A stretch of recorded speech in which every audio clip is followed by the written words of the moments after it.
Hi everyone, welcome back to module 3. This time is lesson 3. Okay, there's just two things we need to learn today. So we have learned about how to use tables and so on. So we're going to go into a little bit more in depth. All right. So we're going to learn how to name these tables. Okay. So what's the purpose of naming these tables is that it will help you keep track what the table is for rather than just putting a title on top or somewhere. You can actually name the table itself, so later on when we refer to these tables it will be much more useful. Okay, so let's say I click on the table, all right, so that I can get the table design tab out. Okay, so once you have the table design tab out, look towards the top left side. All right, you see the table name. Okay, the table name. So over here you could rename the table, so we could call it anything you want. So in this case, well, it's the crop sourcing. Now there will be one issue with this particular name. So if you see, if I press enter, there will be an error code. So the reason is because we could not have a space in between. So what you could do, all right, is either you put an underscore or you can just use capital to differentiate the words. All right, so either way works.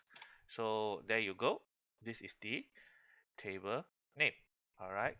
Another thing that I would like to take you all to take note of is the name range. So what are name range? So these are also ways. Okay, you can see here crop sourcing is like selecting the whole table, and if you go to table 2 you can go to another table.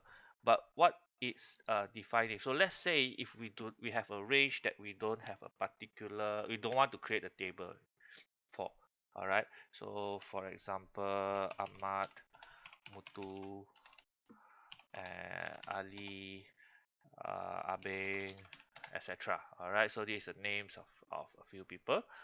All right, you know what? Let's just go on and add Robert, Christina, I don't know, Leroy Jenkins. Yeah, all right. So let's say we want this to be a range that we can always refer to. Okay, so there are two ways to go about it. The easy way out is to select this place, okay, and then you can name it as name list. All right, so therefore if we go to this name box here on the left side, the top left side, we select name list, it will refer to this particular list. Okay, alternatively, all right, you could go to sorry, it should be formulas. All right, formulas. In the define name area, you could go to define, you could define it as a name.